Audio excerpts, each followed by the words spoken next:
Good evening. मैं भवेश कुमार फिर से आपके साथ। पिछले क्लास में आपको मैंने अनेक आर्थिक शब्द के बारे में पढ़ा दिया था और आज हम आप लोग को समश्रुति भिन्नार्थक शब्द पढ़ाएंगे। शब्द विचार का जो अध्याय था आज खत्म हो जाएगा, क्योंकि मैंने स्रोत के आधार पे सबसे पहले शब्द विचार में आपको बताया था। स्रोत के आधार पे तत्सम तद्भव देशज विदेशज, उसके बाद आपको रचना के आधार पे भी बताया, रूढ़ यौगिक योग रूढ़, और लास्ट में आप लोग को मैंने अर्थ के आधार पे बता रहा था। तो अर्थ के आधार पे भी आपको मैंने विलोम शब्द, पर्यायवाची शब्द, एकार्थिक शब्द, अनेकार्थिक शब्द और लास्ट समश्रुति भिन्नार्थक शब्द। तो आज की क्लास में हम आप लोग को समश्रुति भिन्नार्थक शब्द पढ़ा रहे हैं और आप लोग ध्यान से पढ़िएगा।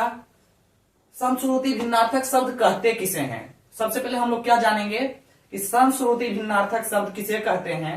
तो समश्रुति भिन्नार्थक शब्द वैसे शब्द जो सुनने में एक जैसा लगता हो, जो सुनने में एक जैसा लगता हो लेकिन उसका अर्थ अलग अलग देता हो। समश्रुति भिन्नार्थक शब्द किसे कहते हैं? फिर से एक बार सुनिएगा कि समश्रुति भिन्नार्थक शब्द किसे कहते हैं? वैसे शब्द जो सुनने में तो एक जैसा लगता हो लेकिन उसका अर्थ क्या होता है? अलग अलग होता है। समझे ना? तो अब उदाहरण के माध्यम से हम लोग समझेंगे। तो उदाहरण के माध्यम से हम लोग क्या समझेंगे? सबसे पहला उदाहरण आपका दिया गया है कर्म, अंबार, अंबर। पहला शब्द क्या दिया गया है? अंबर। अंबर का मतलब हो गया वस्त्र। अंबर का मतलब क्या हो गया? वस्त्र या आकाश।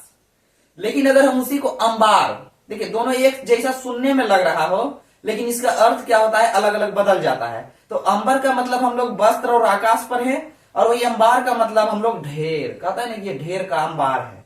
तो अंबार, अंबर का मतलब हो गया वस्त्र और अंबार का मतलब हो गया ढेर। ठीक। दूसरे नंबर में आप लोग आ जाइएगा। दूसरे नंबर में दिया गया है अगम। दूसरे नंबर में क्या दिया गया है? अगम। अगम का मतलब क्या हो गया? दुर्गम। अगम का मतलब क्या हो गया? दुर्गम। और दूसरे आगम का मतलब आगम। वो सिर्फ अगम था, इसमें आकार लगा दिया गया है तो ये बदल गया आगम। तो आगम का मतलब क्या होता है? आगम का मतलब हो गया शास्त्र। आगम का मतलब क्या हो गया? शास्त्र। अगम के मतलब क्या हो गया? दुर्गम। अगम का मतलब दुर्गम, आगम का मतलब शास्त्र। तीसरा उदाहरण में हम लोग देखेंगे अनु। एक अनु का मतलब होता है पीछे। एक अनु का मतलब होता है पीछे और दूसरे अनु का मतलब होता है कन। क्या होता है? एक आप देख पा रहे होंगे कि एक अनु का मतलब हम लोग पीछे समझाएं और दूसरे अनु का मतलब क्या समझा रहे हैं? कन समझा रहे हैं। चौथा उदाहरण में हमने आपको इंदिरा दिया है।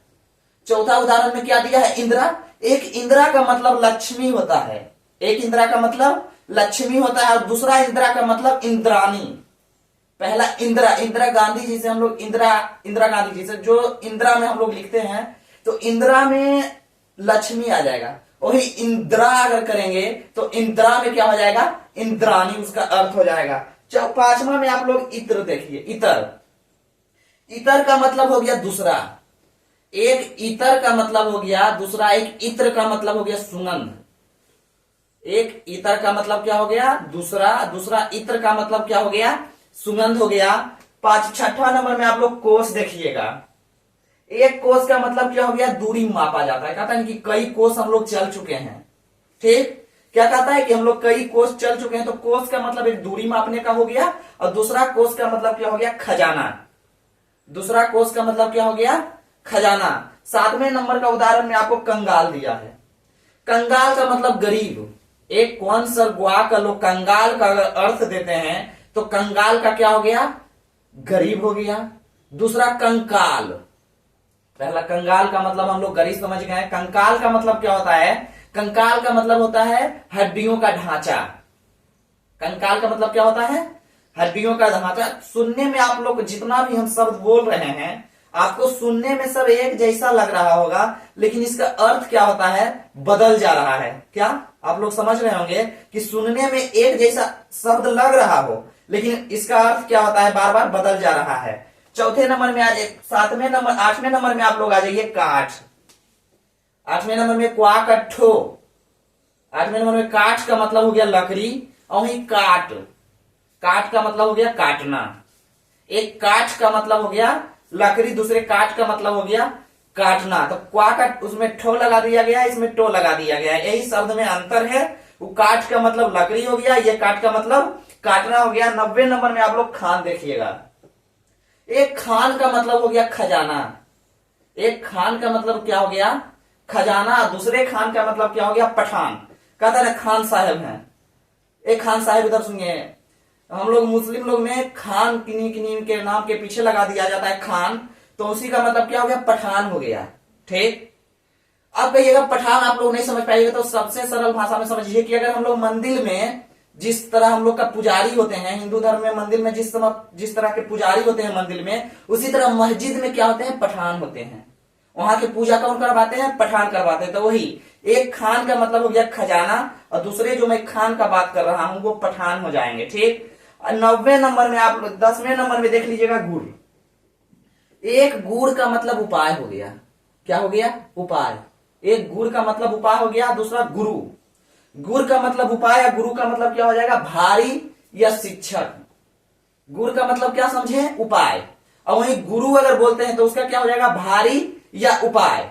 तो आज हम आपको समश्रुति भिन्नार्थक शब्द पढ़ा दिए हैं, अर्थ उदाहरण देकर भी समझा दिए हैं। तो आज आपका शब्द विचार लास्ट हो गया। कल जो आपका अध्याय शुरू होगा वो व्याकरण का तीसरा अध्याय होगा, और वो रहेगा क्या संधि रहेगा। ठीक, शब्द विचार में मैंने आपको प्रत्येक वीडियो में सब कुछ समझाया। सबसे पहले आपको शब्द विचार समझाया, उसका उदाहरण दिया। शब्द विचार के 4 भागों में हम लोग बांटे। 4 भागों में पहला स्रोत के आधार पे बांटे, अर्थ रचना के आधार पे बांटे, और अर्थ के आधार पे बांटे, या चौथा जो बांटे वो प्रयोग के आधार पे। ठीक, तो मैंने आपको स्रोत के आधार पे भी समझा दिया। स्रोत के आधार पे क्या हो गया तत्सम शब्द, तद्भव शब्द, देशज शब्द, विदेशज शब्द। ठीक, समझ गए होंगे। फिर हमने आया रचना के आधार पे। रचना के आधार पे हम आप लोग को समझाया योग रूढ़, रूढ़ शब्द, यौगिक शब्द और योग रूढ़ शब्द।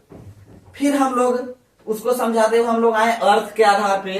तो अर्थ के आधार पे भी मैंने आपको पर्यायवाची शब्द समझाया, विलोम शब्द समझाया, एकार्थिक शब्द समझाया, अनेकार्थिक शब्द समझाया, और लास्ट में आपको मैंने समश्रुति भिन्नार्थक शब्द समझाया।